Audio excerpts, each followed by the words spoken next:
sepak bola Indonesia memasuki fase penting dalam sejarahnya. Setelah bertahun-tahun berbicara tentang potensi, kini PSSI mengambil langkah berani dengan menunjuk sosok pelatih berkelas dunia untuk memimpin perubahan.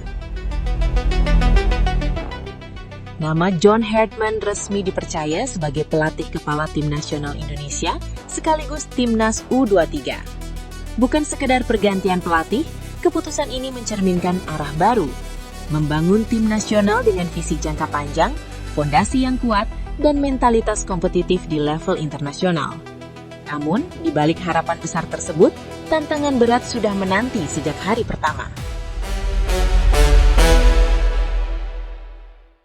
PSSI secara resmi menunjuk John Herdman sebagai pelatih kepala tim nasional Indonesia sekaligus timnas U23 Indonesia. Penunjukan ini menjadi keputusan strategis yang menandai dimulainya babak baru dalam pembangunan sepak bola nasional yang berorientasi pada keberlanjutan.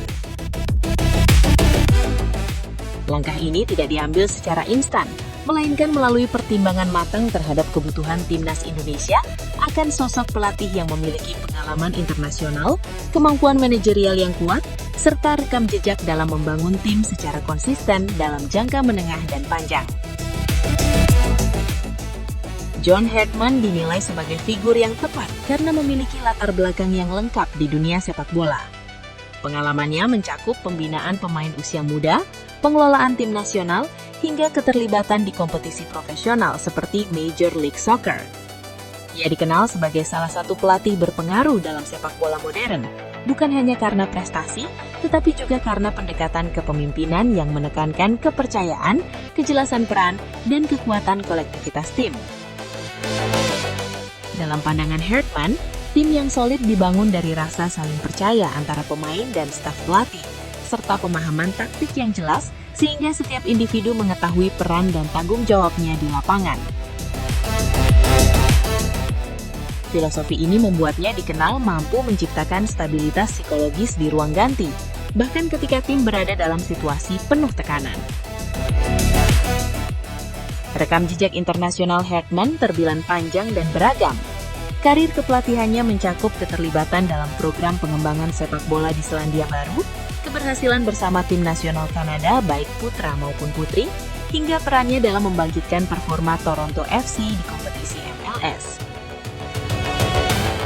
Sepanjang karirnya, Herdman telah memimpin 160 pertandingan internasional resmi dengan catatan 81 kemenangan, 23 hasil imbang, dan 56 kekalahan.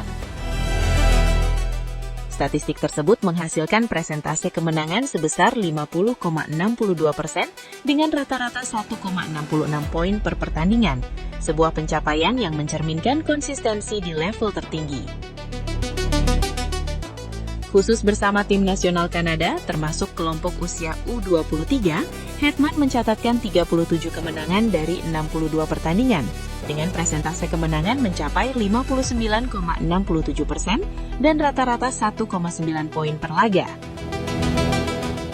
Sementara saat menangani timnas putri Kanada, ia menorehkan rasio kemenangan sebesar 57,4% dengan rata-rata 2,01 poin per pertandingan. Keberhasilan tersebut tidak hanya terlihat dari hasil akhir, tetapi juga dari peningkatan kualitas permainan dan mental bertanding para pemain.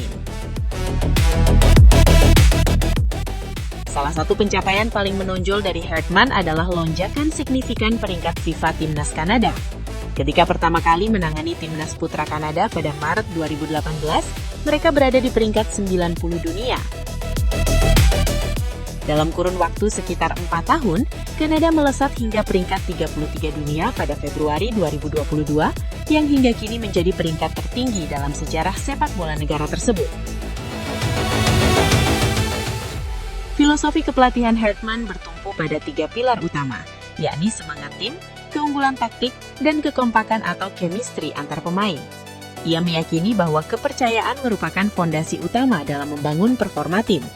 Kejelasan identitas permainan serta peran individu akan menciptakan rasa aman secara psikologis, sehingga pemain mampu menampilkan performa terbaik tanpa terbebani tekanan berlebihan. Pendekatan ini dinilai selaras dengan kebutuhan timnas Indonesia yang tengah berusaha membangun konsistensi dan karakter permainan di tengah proses regenerasi pemain. Namun sebelum menjalani debut resminya bersama Timnas Indonesia, Hetman sudah dihadapkan pada tantangan serius. Timnas Indonesia dipastikan tidak dapat diperkuat oleh dua pemain penting, yakni Tom Haye dan Shane Patinama. Keduanya dijatuhi sanksi larangan bermain sebanyak 4 pertandingan oleh FIFA akibat protes keras kepada wasit asal China setelah laga putaran keempat kualifikasi Piala Dunia 2026 zona Asia melawan Irak. Dalam pertandingan tersebut, skuad Garuda harus menelan kekalahan tipis 0-1 yang memupus harapan melangkah lebih jauh menuju Piala Dunia 2026. Selain larangan bermain, kedua pemain tersebut juga diwajibkan membayar denda masing-masing sebesar 5.000 franc Swiss. Absensnya Tom Haye dan Patinama menjadi pekerjaan besar-besaran bagi Hetman, terutama karena Timnas Indonesia akan segera tampil di turnamen terdekat, yakni FIFA Series. Di sektor bek kiri, kehilangan Patinama relatif masih bisa diatasi karena Indonesia memiliki beberapa opsi lain dengan karakter permainan berbeda. Namun masalah terbesar muncul di lini tengah akibat absensnya Tom Haye.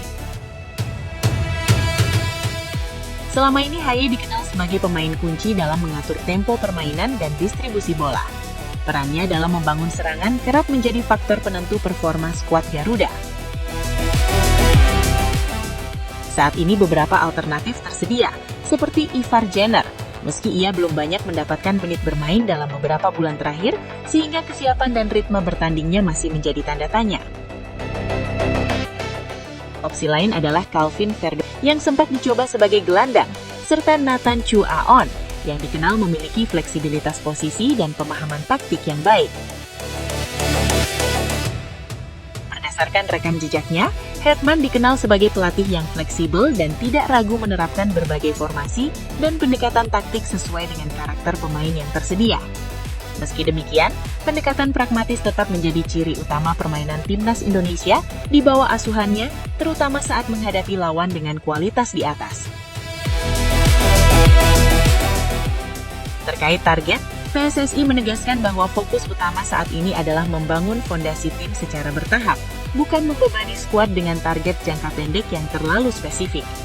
Meski demikian, PSSI telah menetapkan lolos ke Piala Dunia 2030 sebagai tujuan jangka panjang sepak bola Indonesia. Dari sisi kontrak, Hetman dilaporkan menandatangani kesepakatan berdurasi 2 tahun bersama PSSI dengan opsi perpanjangan selama 2 tahun berikutnya. Durasi kontrak ini memberikan ruang yang cukup bagi Hetman untuk membangun identitas permainan, memperkuat fondasi tim, serta menyiapkan generasi pemain yang mampu bersaing di level internasional. Secara keseluruhan, penunjukan John Hetman sebagai pelatih Timnas Indonesia mencerminkan keseriusan PSSI dalam mengadopsi pendekatan pembangunan yang berorientasi jangka panjang.